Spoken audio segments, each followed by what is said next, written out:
Firstly, I wish to speak to you about our country's readiness for the forthcoming elections. Umongameli uthethe nesizwe kwizakhiwo zomdibaniso ePitoli njengoko eli libamba unyulo jikelele ukuqala ngomso. As you vote, I want you to think about your family. I want you to think about your future. IDA ithi unyulo jikelele lwalo nyaka luza kuba sisiqendu sokuvala kwesahluko sembali ye-ANC kweli ukuze kuqale isiqendu esitsha.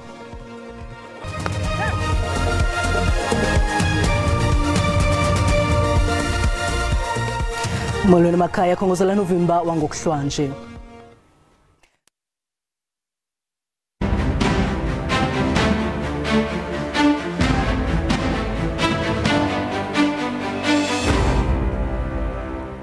Njengoko selufikile unyulo jikelele umongameli Cyril Ramaphosa uthethe nelizwe ngemiba emibini ukulungela kwelizwe ukusindleka unyulo ukuqala ngomso nomqelo wanjwe lilizwe sukela waqalisa ukuxhuzula imikhala njengomongameli welizwe. Umongameli uthethe nesizwe kwizakhiwo zomdibaniso ePitoli kolurhatya. I wish to speak to you about our country's readiness for the forthcoming elections.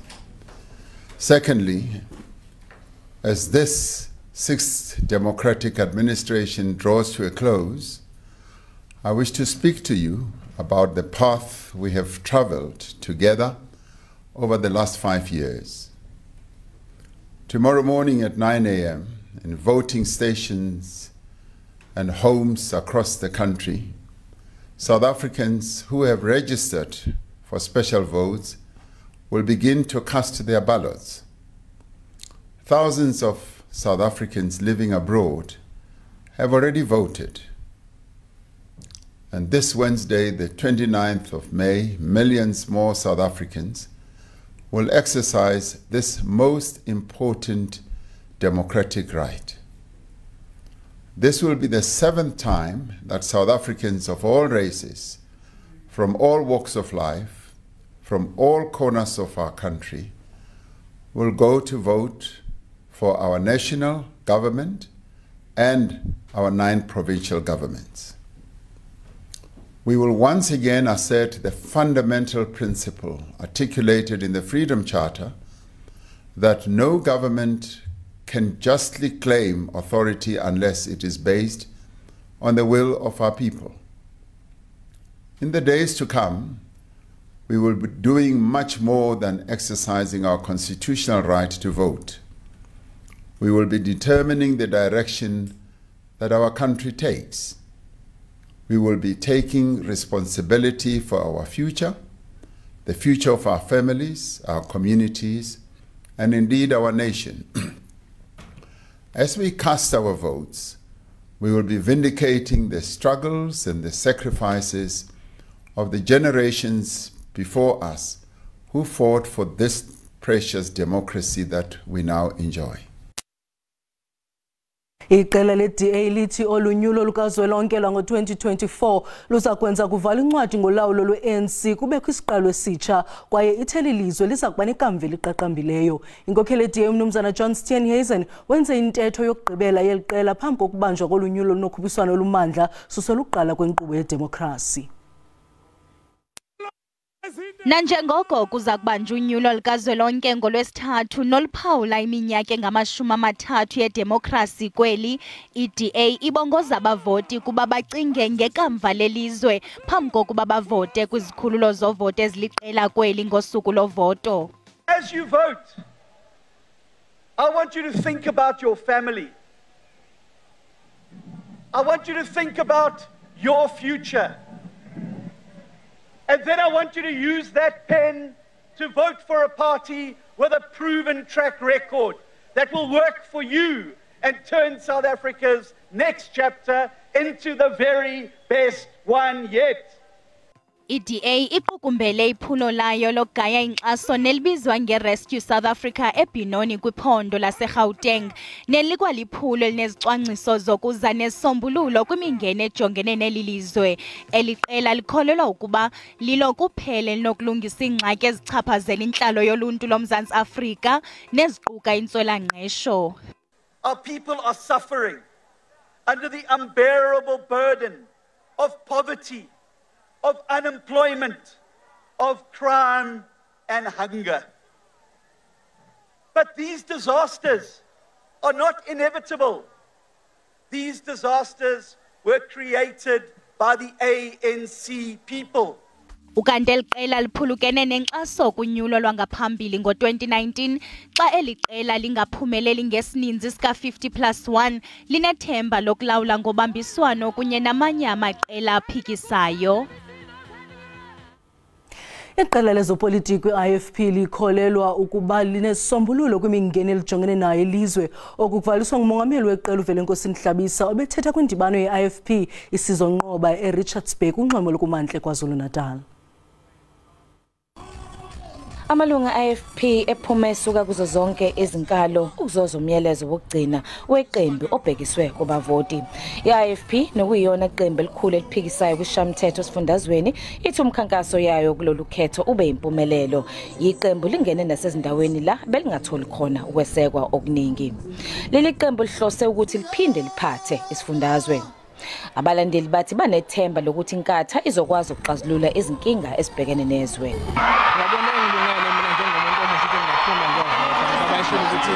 Abantu abasha abanama degrees bazokwazi ukuba nesibonelelo esithize ukuthi bekwazi ukuyibheka isikhathi leso. Bekwazi nokuthola izinto ezizobasiza ukuthi befike ku-interviews. Ngendlela esibhekene ngayo ungatholi amathuba omsebenzi, iqembu lenkatha imanifesto yalo ngilandelile ngayizwa njengomuntu omusha, ngabona ukuthi ivoti lami aliye iqembu lenkatha. Amalungelo engazathi iqasha umsebenzi hazahlala kule emakhaya ingane zethu. Sifayele namanzi emakhaya. I-IFP yathula uhlelo elinamaphuzu ayi-13 elibizwa nge-13 point plan nabathi ngalo bazokwazi ukulungisa okungahambi kahle kuleli. Mnumzane Hlabisa othi okusemqoka kubo ukudalela intsha amathuba emsebenzi. Intsha yakithi izoba seqhulwini leinhlelo zethu. Intsha yakithi izothola ukuqeqeshwa ngokwemfundo yezamakhono, vocational education and training. Bonke abantu abayintsha abaneziqu bazothola isibonelelo sika 3,000 rand izinyanga ezili12 ngesikhathi besafuna umsebenzi. Mnumzane Hlabisa ubesenxusa abantu bakuleli ukuthi babeke ithemba labo kwi-IFP. Umyalezo abanethemba ukuthi uzoyithola indawo ezinhlizweni zabantu. Kwindaba ze-SABC ngu-Ayinda Mhlongo eRichards Bay. ANC KwaZulu-Natal ithi zakuqinisekisa imizimveliso kweliphondo yaye ivuselela ifactory ezavalwa ngexesha lokuqhokeka koqoqosho okuvaliswe ngusihlalo wephondo nomgqatso obungulu baphathisa uSiboniso Duma nothe oku kuza kuqinisekisa ukuba abembeli baxhamla imisebenzi. INewcastle ingenye izinto ezimqoka zomnotho KwaZulu-Natal kepha imboni zensimbi nendwangu zingaphansi kwengcindezi njengoba ezinye zivalwa ezinye zazo ayibuyanga ngesikhathi sesifo iCovid-19 kanjalo nokutatshwa kweimpahla. Ethula inkulumo yosuku uhlalo weANC KwaZulu-Natal uSiboniso Duma uthi uhulumeni obuswa iqembu lakhe uzoqinisekisa ukuthi umnotho wesifundazwe uyafukulwa ngokuvuselelwa kwalezi imboni. Uzokhumbula bekade khona imine yelakhe lalo wathuthuka umphakathi wakhona uANC uthemengene walungisa textile industry kodwa yathi ukufadabala emva kwezinto zaseChina siyayivuselela njengamanje kunama factories esiwakhayo la omama losuku babona bekade bazi imshini yakudala siyababuyisela ku system. Abantu bendawo bakhale ngamathuba omsebenzi nokuhlinzekwa ngezidingo kepha bathi bayayithemba iANC ukuthi izoyisukumela phezulu izidingo zayo. Sinemigwaqo, sinezindlu, sinemisebenzi kwamena ngiyasebenza manje because of the ANC. Njengoba sisho ukuthi uANC asiqhubekele phambili siwumphakathi siwunikeze support. Kusekele kakhulu kodwa we need more. We need more because ezinye izinto ezikagenzeki. iANC inxusa abalandeli bayo ukuba baphume ngobuningi beyovota ukuze iqinisekisa ukuthi idla umhlanganiso okhethweni ngo-LA2. Eyindabeni ze-SABC nginguVusi Khumalo eNewcastle.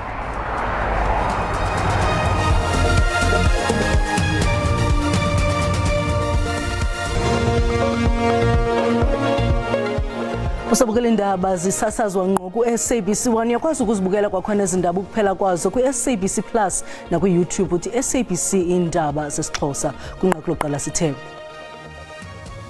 Umongameli Cyril Ramaphosa uthethe nesizwe kwizakhiwo zomdibaniso ePitoli ngolurhatya malunga nokulungela kweli ukubamba unyulo jikelele lwesixhenxe kule veki. Inkokheli ye-Action SA ithi ngaphandle kwentandabuzo iqela lakhe liza kuqhuba kakuhle kunyulo jikelele ngolwesithathu kwaye liza kuthathela kulo ulawulo lwephondo iGauteng ebethetha kumsitho ogayo nkxaso weqela lakhe Midrand eGauteng. We took a conscious decision, strategic one, to contest only 6 municipalities in the out of 278. We emerged officially as the 6th biggest political party, gathering 550,000 votes. 550, that's not a child's play for a party that's only contesting 6 municipalities. We are the 4th biggest political party in Gauteng. We are the 3rd biggest political party in the city of Johannesburg, 16% of Johannesburg. And now, if you look at over the last 3.5 years since the local government elections, how hard we've worked throughout all the 9 provinces. We've put in a very strong candidate, very experienced South African in Gauteng. And obviously, I've worked honestly like I've never worked there in my life, going around, getting people of Gauteng, getting South Africans to understand the 27.7 million South Africans that, guys, here's an opportunity for us to bring about a change. Umongameli we-Patriotic Alliance uGayton McKenzie uphinde wagxininisa ukuba iqela lakhe soze liseke urhulumente wentsebenziswano ne-ANC ebethetha nabaxhasi beliqela eSunbet Arena eWaterkloof Glen. uMcKenzie kwaphawule imiba engundoqo eligxile kuyo eliqela. These are our 3 non-negotiables. We will form a coalition with any party that agrees with our 3 things. Number 1, God must come back in our schools, in South Africa, and our lives. We are not going to compromise on that one. We are children of God, and it should show that we are God-fearing country. Number 2, when you kill somebody, we are killing you. We are bringing back the death penalty. We are bringing back the death penalty. Number 3, the Patriotic Alliance shall never form a coalition with any party that does not agree with mass deportation.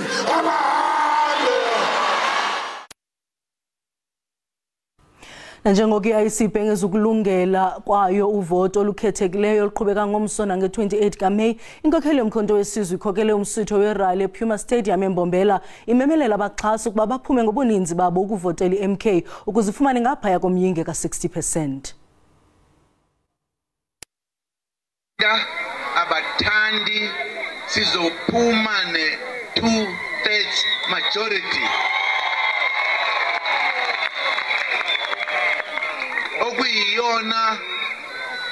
okuyiyona nto yethu esizogadla ngayo ukuthola inkululeko yethu ephelele.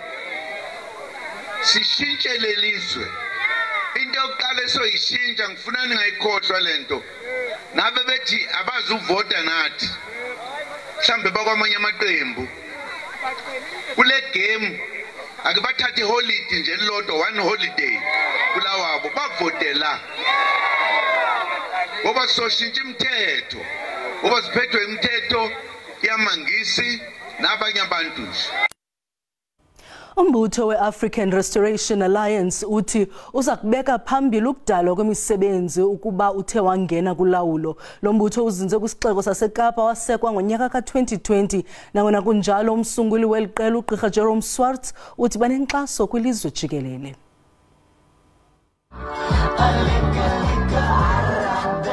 Nanjengoko amaqela ezopolitiko esenza amalungiselelo okugqibela ogaya inkxaso neqela i-Africa Restoration Alliance i-ARA ngamafutshane beligaya inkxaso, i-ARA ibambe irali yayo eDelft kwi-Cape Flats namhlanje. Eliqela lithi linamalunga ngama-70,000. Imiba eligxile kuyo eliqela kukudalwa kwemisebenzi, ukulwa ulwaphulomthetho kwanokuzisa isigwebo sentambo kubabulali nakubadlwenguli. There are 7 million or 10 million people without work in South Africa, and the sad reality is that we're not creating jobs, and most likely the current government will not be creating jobs. They don't know how. We are providing solutions to bring jobs back to every province, especially the Western Cape, in the mining sector, in the farming sector, in factories. There's major investment that wants to come to South Africa. So jobs is our first issue. Ugqirha Swarts uthi isizathu sentswela-ngqesho eqhuba kweli kukudodobala koqoqosho kwaye ukuba kuthe kwalungiswa imo yoqoqosho lweli kungadaleka nemisebenzi. Umgqatso ozimeleyo uAnele Mda uthi abagqatso abazimeleyo bathwaxeka kanobomi ikomishoni yonyulo ezimeleyo nepalamente ngokungafumani inkxaso eyaneleyo ngokwezezimali ngexesha lonyulo. Umda uxhase iphulo lakhe ngemali yakhe noncedo oluvela eluntwini uphakathi kwabagqatso abazimeleyo abenza imbali kweli xesha lonyulo.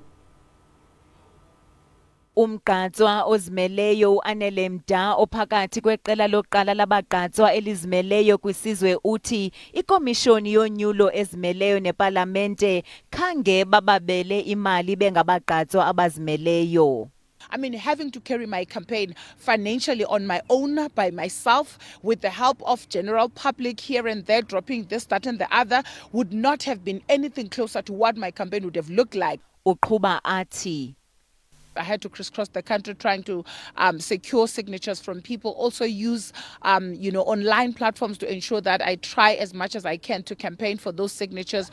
Njengokuba kungensuku zatywala kuqhutywe uvoto, Umda uvakalise abajongene nako bengabagqatswa abazimeleyo. I've had people coming in and helping me with material like posters, like T-shirts, like this and that, and people availing their spaces for my billboard. Umda obefudula elilungu lolutsha lwe-ANC ekwalilungu lepalamente phantsi kweCope uthi isigqibo sakhe sokungenela ugqatso ngokuzimeleyo kuza njengoko engasakholelwa ukuba amaqela ezopolitiko angazisa utshintsho. Ukwathi uyazingca ngokuba kwimbali nokuba iziphumo zingathini na. Ikomishoni yonyulo eMpuma Koloni ithi kulungela ukubamba unyulo olukhululekileyo noluthembekileyo nangona kukho amarhe odushe nokuphazamisana nomsebenzi wale komishoni. Udushe lamvanje lonoteksi kwisithili OR Tambo lubonwa njengomzekelo onothi uphazamisane nolonyulo. Zingaphaya kwama4,000 izitishi zokuvota eziza kuvulelwa abavoti abayi-3.3 million eMpuma Koloni.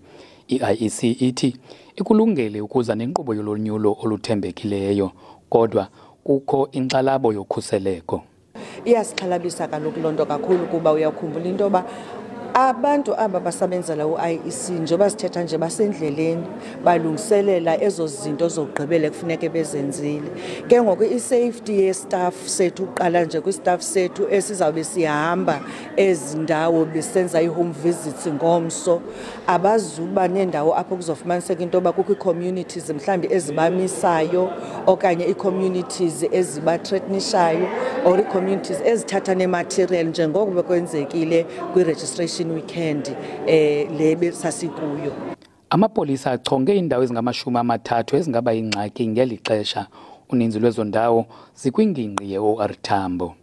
Kodwa kuzo zonke ezindawo, not only kwi-hotspot areas, kuzo zonke ezi-districts ze-province yase-Eastern Cape, sizawudeploya amapolisa kwezi voting stations. I-voting station eyi-low risk izaba namapolisa amabini amileyo permanently. I-voting station eyi-medium risk izaba namapolisa ayi-4 amileyo. I-voting station eyi-high risk izaba namapolisa ayi-6 amileyo. Over and above la mapolisa azabe estatic kwezi voting stations kukho i-roving teams ezikhoyo ezi consista of aba be-public order police kwenze into xa kublock indlela babe bekhona bakhona no-TRT bakhona ne-NIU. Amalungu omkhosi wokhuselo aza kuhlala ekhona nawo ngelixesha lozonyulo ejonge nantoni na engathi ifune ungenelelo lawo. Ndingulubabalo Tata, kwiindaba ze-SABC eMpuma Koloni.